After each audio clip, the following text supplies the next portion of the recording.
What do we do when we feel like our person that's supposedly our twin flame is just like not doing the work, or is actually the free will is preventing any of the healing work to be done, or their ego or whatever, and that they're potentially going to expire even in this life, or go, how do we, why does one soul, go through all of this, and like then they don't ever unite with that twin flame? Or what happens in those situations where we feel really torn about our our soul's journey here, and feel like, well, that's not fair because maybe I'll never be fulfilled in that way if that's what's occurring. But you see, the twin flame union, the physical union is not the goal. The goal is ascension. The goal is becoming one with God. Okay. So yeah, I feel like we shouldn't be focusing on the physical union and being together with our twin flame, because it's so much more to this. Like, it's fulfilling your soul's purpose, as I said, becoming whole and one with the creator, Mm. and just seeing, yeah, the bigger perspective of things. When it comes to false twin flames, I don't really believe that this kind of thing exists. I just believe that some people may resemble, and their energy may resonate as a their twin flame, but there are certain signs, and there is no other way how to confirm it, by just, there's the only way yet, to be honest, just going within and shedding all the layers. And it takes a lot of inner work and power and strength for the soul to be open to completely take all those layers off.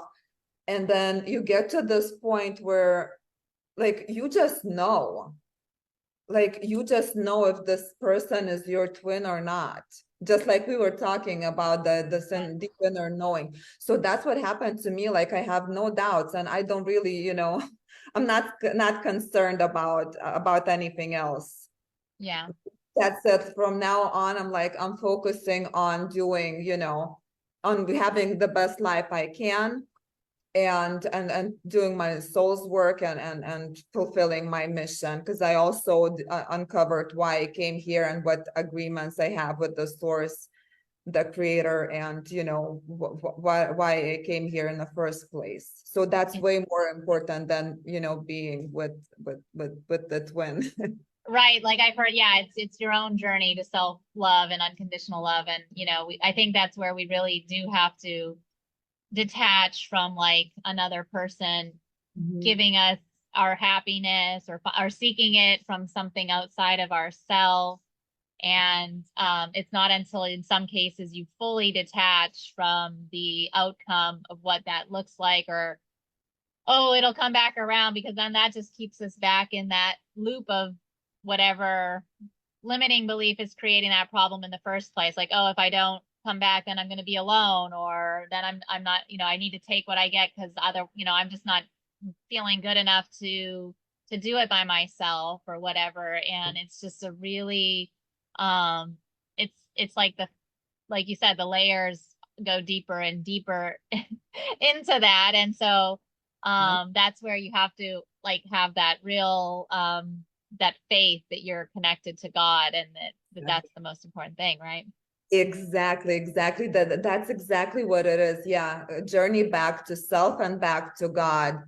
And like, the journey is really intense and difficult, but it's like I was telling my friend, when I was sharing about some of the things I've gone, and we haven't spoke to each other for a while, and she was like, oh my gosh, that sounds impossible, that sounds horrible, and that sounds intense. Yeah. Everything that I shared with her that have gone through. And I'm like, yeah, I know. I barely made it, like, I had, suicidal thoughts and deep depression and all these things happening to me. But now that I look back, I see that it's definitely part of the journey. And it's like Same thing with healing my autoimmune disease, right? Or reversing it, whatever you want to call it. But that's what I said. That's the beautiful thing when you emerge from all of this, and find yourself on another side, so to say, on other side, right, of all this, where you started and now you kind of swam the ocean, and here you find yourself completely reborn, I want to say. That's amazing, and that's also can be very empowering to others who maybe also feel this way but afraid to start because they're not sure if they're gonna make it. Yeah. Totally. And it's like we have these I was like watching a TikTok and it's like, no one would ever suspect that we've gone to hell and back and we just look good. We look okay, she's cute or she's like looking, but it's like and then you're able to kind of come in so much more powerfully and more authentically, which is like the most important thing. Once you've been through all of that, then you have like a nothing can touch me sort of energy.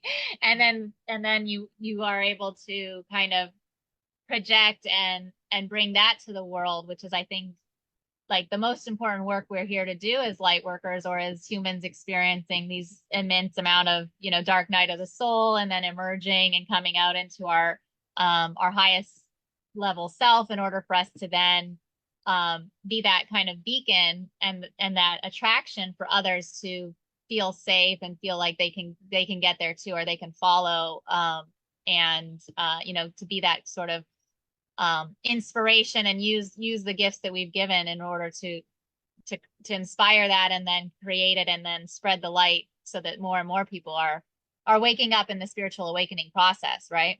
Yes, and they're not afraid of going through it, and they feel the support, and that it's also important to know that it will not last forever. Like, you're gonna go through these processes, right?